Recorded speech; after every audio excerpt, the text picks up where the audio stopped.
हमने स्टार्ट किया हुआ है chapter number 11 alcohol phenol and ether. आज हमने पढ़ना है distinction between primary secondary and tertiary alcohol. इसके लिए हम जो टेस्ट करते हैं इससे हम लोकस टेस्ट कहते हैं। और इसके लिए हम दोबारा पे जो रिएजेंट इस्तेमाल करते हैं लोकस रिएजेंट जो है concentrated HCl plus anhydrous zinc chloride. Anhydrous होता है जो विदाउट वाटर वेपर्स या विदाउट मॉइस्चर है। अब यहाँ पर दोबारा भी जो है इसमें हमारे पास अगर कोई भी अल्कोहल है रिएक्शन करवाते हैं लोकस रिएजेंट के साथ, रिजल्टिंग कंपाउंड्स हमारे पास अल्काइल हेलाइड्स होते हैं जो ऑयली कंपाउंड्स होते हैं। तो इस तरह हम टाइम की बुनियाद पे डिस्टिंक्शन करते हैं, डिस्टिंग्विश करते हैं, फ़र्क वासे करते हैं between primary secondary and tertiary alcohol. पहले फ़र्ज करना है कि हमारे पास है प्राइमरी अल्कोहल है एथानॉल, रिएक्शन करवाते हैं HCl के साथ in presence of zinc chloride as catalyst. तो हमारे पास बन जाएगा ethyl chloride plus water. Primary alcohol reaction करते हैं ओनली ऑन हीटिंग। इसके बाद हमारे पास सेकेंडरी अल्कोहल है, रिएक्शन करवाते हैं HCl के साथ in presence of zinc chloride. तो हमारे पास बनते हैं सेकेंडरी अल्काइल हेलाइड्स बनते हैं और ये रिएक्शन मॉडरेट है जो 5 to 10 मिनट्स में कंप्लीट होते हैं। इसके बाद अगर हमारे पास है टर्शरी अल्कोहल है, रिएक्शन करवाते हैं HCl के साथ in presence of zinc chloride. तो हमारे पास टर्शरी अल्काइल हेलाइड्स बनते हैं और ये रिएक्शन इमीडिएटली फौरी तौर पे हो जाते हैं।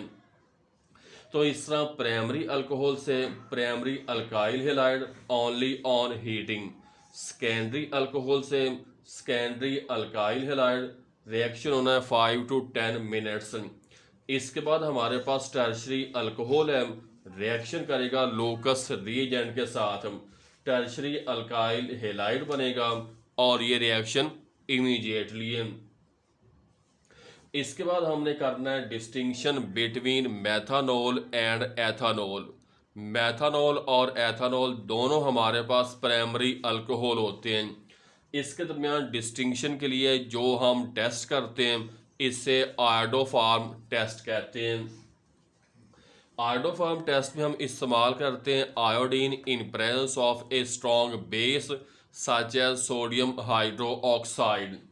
पहले अगर हमारे पास है इथाइल अल्कोहल है, रिएक्शन करते हैं आयोडीन के साथ in presence of sodium hydroxide, तो ये बन जाएगा CHI3 iodoform, sodium iodide, sodium format और साथ वाटर।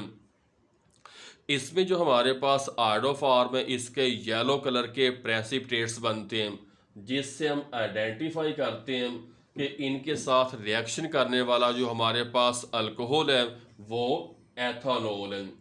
अगर हम ये रिएक्शन करवाते हैं मेथानॉल मिथाइल अल्कोहल के साथ तो हमारे पास प्रेसिपिटेट्स नहीं बने, नो रिएक्शन। तो इस तरह आयोडोफार्म टेस्ट एक ऐसा टेस्ट है that is used for the identification and distinction between methanol and ethanol.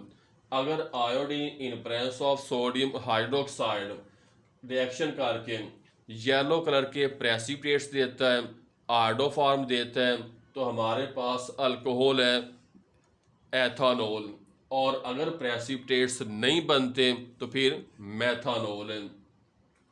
इसमें कि इसकी जो वजह आयोडोफार्म टेस्ट की है कि ऐसे ऑर्गेनिक कंपाउंड्स चाहे वो हमारे पास एल्डिहाइड्स हैं या कीटोन्स हैं या अल्कोहल्स हैं जिसमें असाइल ग्रुप होते हैं। एल्डिहाइड और कीटोन्स में तो असाइल ग्रुप हो सकते हैं, लेकिन जो अगर हमारे पास इथाइल अल्कोहल है इसकी अगर हम ऑक्सीडेशन करते हैं तो एसिटैल्डिहाइड प्रोड्यूस होते हैं जिसमें असाइल ग्रुप होते हैं। इसी बुनियाद पे ये आयोडोफार्म टेस्ट देते हैं। इसके बाद हमने करना है यूजेस ऑफ अल्कोहल्स। अल्कोहल का पहला मेंबर हमारे पास मिथाइल अल्कोहल है, इससे हम इस्तेमाल करते हैं as solvent in varnish, paint and fats. दूसरे नंबर पे मेथनॉल को इस्तेमाल करते हैं as anti freezing agent in motor vehicles. एक ऐसा एजेंट जो कि किसी भी लिक्विड का बॉइलिंग पॉइंट इंक्रीज करता है और फ्रीजिंग पॉइंट डिक्रीज करता है। मतलब इसमें लिक्विड की, किसी भी लिक्विड की लिक्विड रेंज में एग्जिस्ट करने की एबिलिटी इंक्रीज करता है। इससे हम एंटी फ्रीजिंग एजेंट कहते हैं। तो इस तरह मेथनॉल एंटी फ्रीजिंग एजेंट के तौर पे इस्तेमाल करते हैं इन रेडिएटर्स ऑफ ऑटोमोबाइल्स। नंबर 3 पे है for denaturing of alcohol. अगर हमारे पास इथाइल अल्कोहल है, इससे हम इस्तेमाल करते हैं फॉर ड्रिंकिंग के लिए। तो ड्रिंकिंग के लिए अनफिट करने के लिए इसमें मेथनॉल एज पॉइजनिंग एजेंट के तौर पे इस्तेमाल करते हैं। तो हमारे पास जो मिक्सचर बनता है इससे हम मैथिलेटेड स्पिरिट कहते हैं। तो इस तरह जो है methanol as solvent in different chemical reactions and in paints, varnish and fats. दूसरे नंबर पे है as anti freezing agent in radiators of automobiles. तीसरा है for denaturing of alcohol या for preparation of methylated spirit. इसके बाद हमें करना है यूजिस ऑफ इथाइल अल्कोहल या एथानॉल। इसे हम इस्तेमाल करते हैं as solvent in different chemical reactions.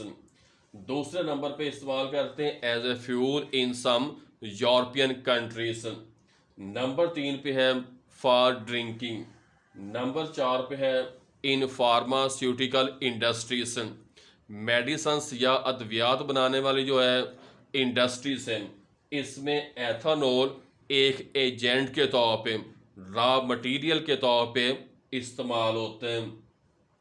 Number 5 पे लिखा हुआ है कि एथानॉल को हम इस्तेमाल करते हैं for the preservation of dead bodies of biological specimens.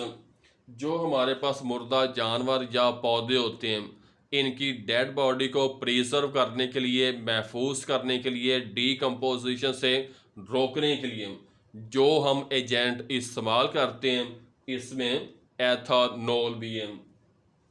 तो इस तरह एथानॉल के हमने यूजेस पढ़े हैं as solvent in different chemical industries. दूसरे नंबर पे है as a source of fuel in some European countries. तीसरा है फॉर ड्रिंकिंग। चौथा है for the preparation of medicines in different pharmaceutical industries. Number 5 पे है for preservation of biological specimens. Preserve होता है महफूज करना, प्रिजर्वेटिव्स होते हैं ऐसे एजेंट जो किसी भी चीज़ को महफूज करने के लिए इस्तेमाल करते हैं।